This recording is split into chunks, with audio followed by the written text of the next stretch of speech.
get it. And so very quickly, the Japanese started making their own whiskey.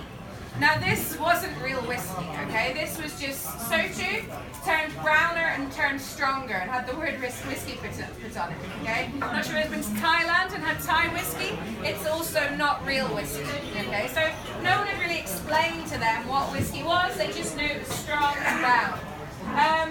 So Taketsuru, as a young man, got really interested in the differences between the real whiskey that was being brought in and the foreign whiskey, and the kind of fake whiskey that the Japanese were trying to make. And obviously in the 1850s, it's quite late. Whiskey isn't just coming from Scotland and Ireland, it's also coming from America. So you can see why the Japanese are a wee bit confused, because it all tastes really different, it all looks really different, it's all made from different stuff, okay?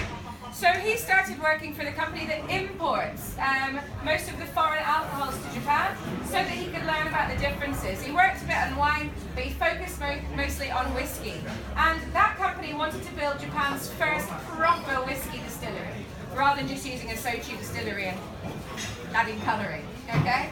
So they sent him to Scotland in 1918 for him to learn about whiskey. Now this next picture is one of my favourites. It's actually shown at the distillery. They have a museum at one of the distilleries in Scotland. And this picture here at the museum has the caption of Taketsuru arrives in Scotland.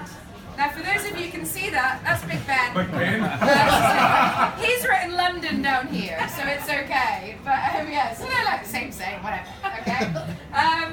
So he arrived in Scotland in 1918. I'm sure some of you might know he enrolled in Glasgow University to study chemistry. He'd already studied chemistry and food science back in Japan, and now he was going to do it in Scottish, so a little bit different.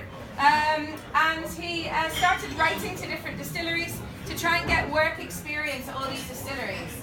Now, not many people replied to him. I have a feeling that the way you word a letter like that in Japan and the way you word it over here is a wee bit different. But he did manage to get work at 3 different distilleries. So the first distillery he worked at is Longmore, up in the Speyside region. Okay, so up here, where Speyside is. Okay, and then the second distillery he worked at was called Bowness. Now that's near Edinburgh. You might not have heard of Bowness Distillery because it was a grain whiskey distillery and it closed down quite a while ago. So it's not that you're going to find any really old single malts from there. It closed down in the 60s or 70s. Okay, there he learned how to make grain whiskey. Where he worked for the longest time was at Hazelburn down in Campbelltown. Okay, and obviously this is the old original Hazelburn rather than what it is now. Okay, so he worked there for a lot longer, learned how to make single malts differently from how they do it up at Longmore, but also learned a lot about blending.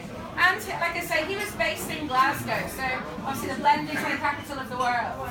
Now he was a busy boy. He didn't just study and work at distilleries, which I think is plenty to do with your time. He also courted while he was in Scotland. He met this lovely lady. She was called Rita, or Jessie Roberta Cowan, but she was always known as Rita. She was the elder sister of one of his classmates from Glasgow Uni. He'd been invited round to the family home, technically to meet the younger brother of his classmate, who'd been bullied at school. Taketsuru offered to teach him jiu-jitsu. But I have a feeling he